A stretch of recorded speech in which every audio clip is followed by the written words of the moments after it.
Sahabat pemirsa, hari ini, 1 April 2026, kamu bangun dan langsung merasakan tamparan keras di wajah. Antrian di SPBU sudah mengular ratusan meter.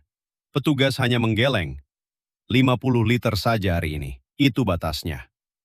Harga subsidi masih ditahan, tapi itu hanya topeng tipis. Ini bukan ketidaknyamanan kecil. Ini adalah krisis yang langsung menggigit perut rakyat biasa. Sopir angkutan yang bergantung bensin untuk makan keluarga, pengusaha kecil yang truknya terancam berhenti, semua merasakan tekanan yang sama. Dan dengar baik-baik, penderitaan ini bukan kebetulan. Ini hasil permainan kotor elit global. Perampokan sistematis atas keran minyak dunia. Konspirasi yang dirancang di ruang-ruang gelap kekuasaan internasional. Mereka yang mengendalikan aliran energi kini sengaja memutar kuncinya. Mereka ingin kita bayar mahal. Mereka ingin kita lemah. Mereka ingin Indonesia berlutut di peta geopolitik baru.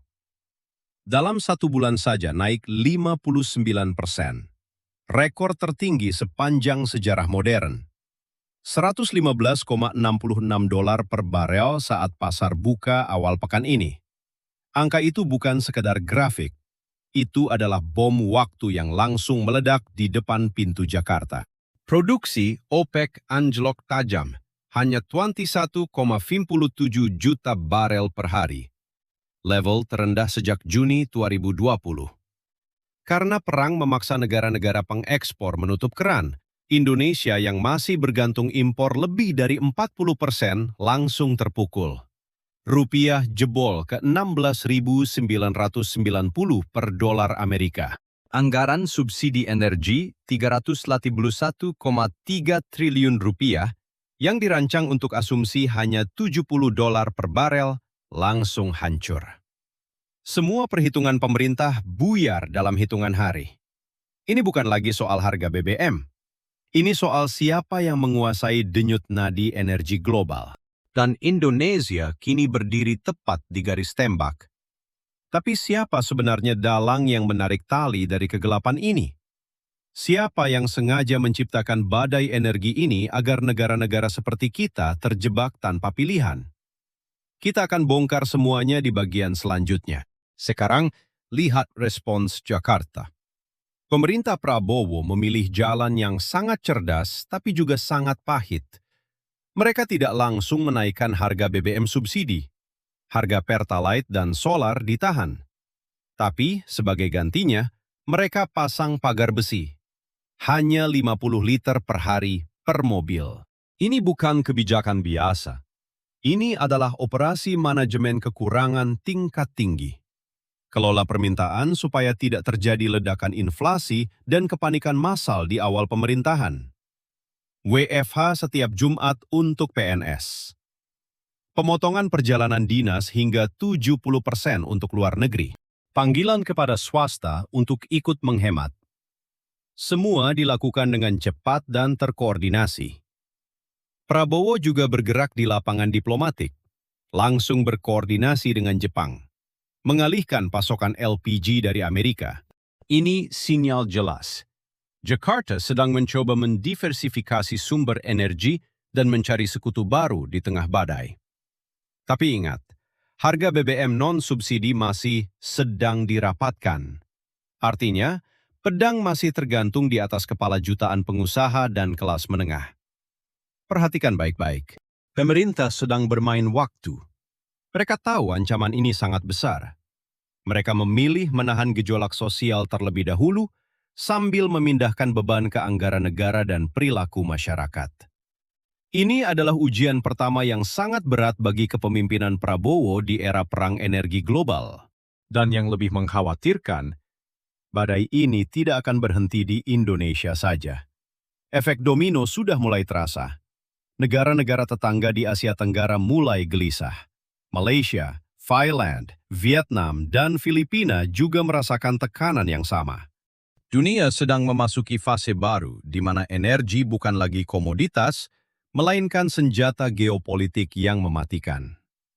Siapa yang sebenarnya diuntungkan dari semua kekacauan ini? Amerika Serikat dan sekutunya. Mereka memiliki cadangan shale oil yang siap dipompa ketika harga tinggi. Sementara China, musuh strategis utama mereka, bergantung berat pada impor minyak dari Timur Tengah.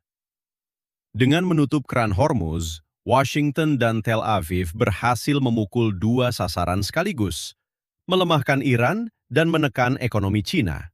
Inilah fakta yang sengaja disembunyikan media mainstream dari Anda.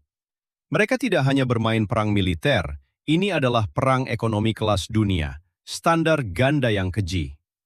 Ketika harga minyak melonjak, perusahaan-perusahaan energi barat meraup keuntungan luar biasa. Sementara negara-negara berkembang seperti Indonesia dipaksa berjuang menahan napas. Bagaimana kelanjutannya? Kita bahas di bagian berikutnya.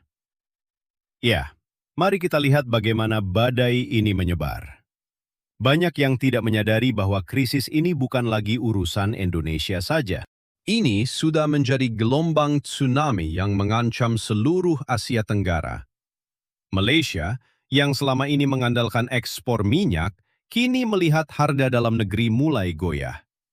Thailand dan Vietnam, dua negara manufaktur besar, mulai merasakan rantai pasok mereka terputus. Truk-truk kontainer berhenti di pelabuhan.